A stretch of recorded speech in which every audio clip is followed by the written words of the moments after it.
Ikasana namin na sila kung parehas kayo naka-helmet, di ba? Kaso hindi kayo naka-helmet. Kaya na lang sir, sama. I-ikaw na lang ito motor. Puro pagmamahal. Purong pagmamahal.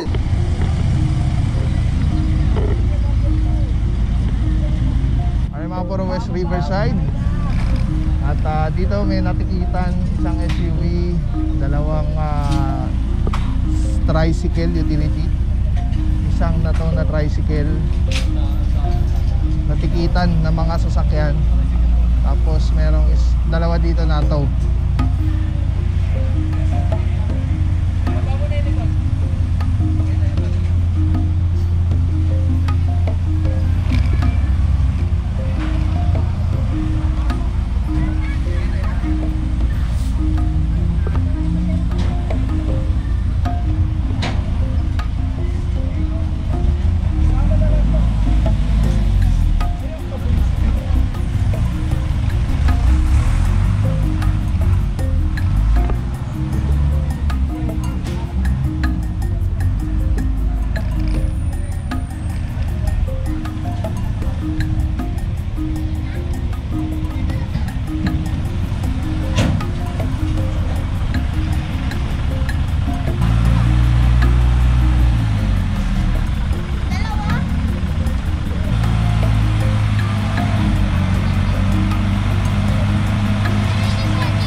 sa'yo, yung traffic violation mo.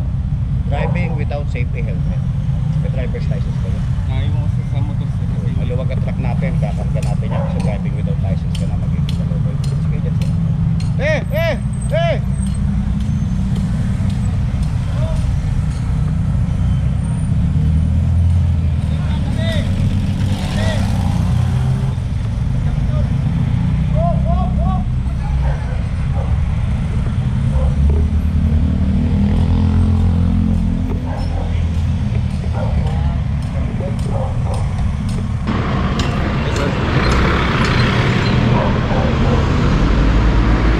May napara si Officer Francisco, walang helmet si Bossing.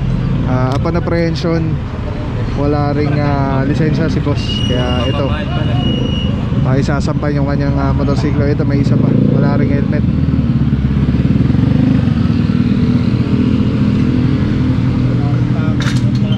Walang helmet, walang plaka. Tingnan natin kung may lisensya si boss. May ORCR ka? May plaka yan. Asan ito? Alright, yung mga puro may lisensya si boss, titikita na lang.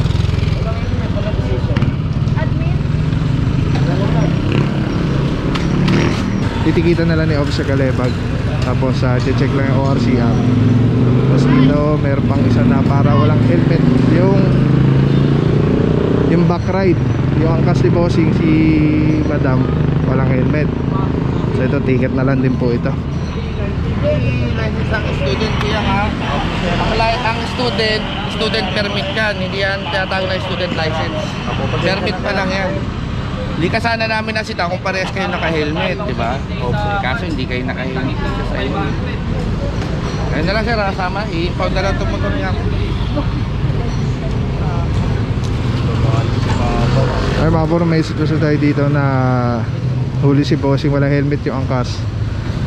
So upon apprehension, student permit. So hindi pa po lisensya yun, permit pa lang po, hindi pa siya license. So ayan, ma-impound po yung kanyang motorsiklo. Tandaan dyan ako sa Arugay. Tapos dito nakikita niyo isa, yung isa na impound din dahil wala ring license si sir.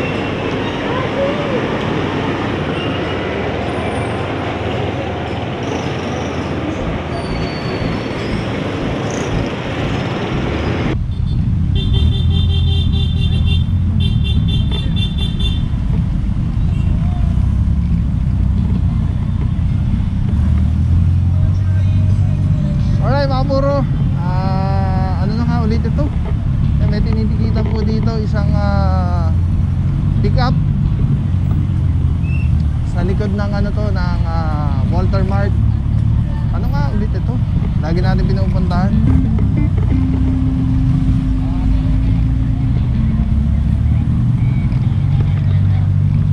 Malinis ngayon to alamin natin. Kalimutan ko kung anong road to. Ito may signage.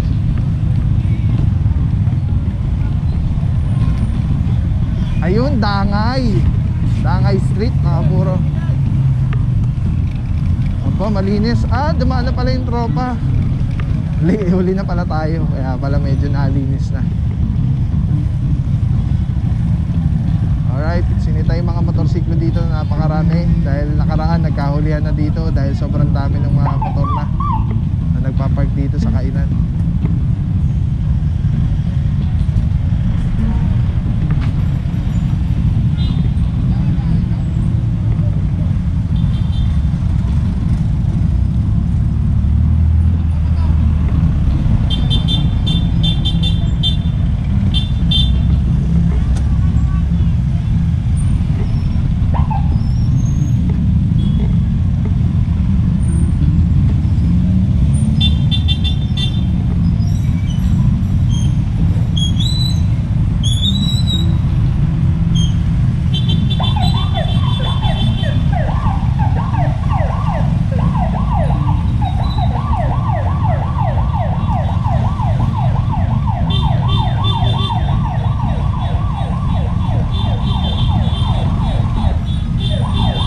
Puro dito banda, ang dami dito, kabilaan, double parking.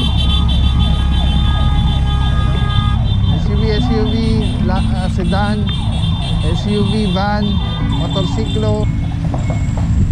Dating dito, meron pang ano, pick up sa bangketa, close van, van. Alright, mostly may mga driver naman. Yung maiwan yan, maulit taya. So yung matoto. Pag na-post yan po yung sakyan nyo, walang driver, ayun, ticket na rin po. Dahil na-construct na yung inyong sasakyan. Alright mga bro, ito isa ticket, yung isa tow. Tapos, diretso po tayo para makover natin lahat. Tingnan natin kung ano nangyayari dito sa bandang dulo.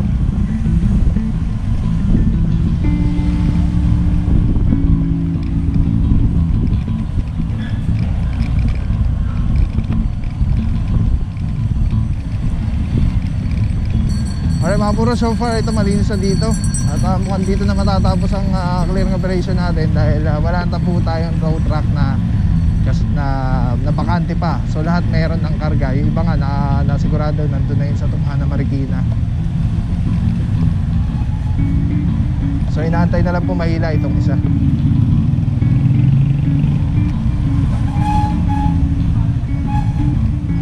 Alright, yan ang mga ganang mangyari ngayong araw na ito mga puro. Tuloy yung pagbabago. Saludo TTMD, Sir Dexter Cardenas.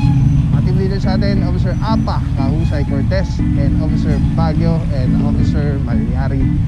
And yes, may maraming tubig, magdasal, piliin lagi may puting tao araw-araw, piliin lagi maging masaya. Let's go guys. Ma'am Rain, we miss you. Let's go guys. Puro pagmamahal. Maraming salamat sa'yo. Walang papapaw. So thank you so much sa walang sawang support, tiwala. Thank you sa Panginoon at ingat kayo palagi. God bless you. Purong pagmamahal. Thank you so much. God bless.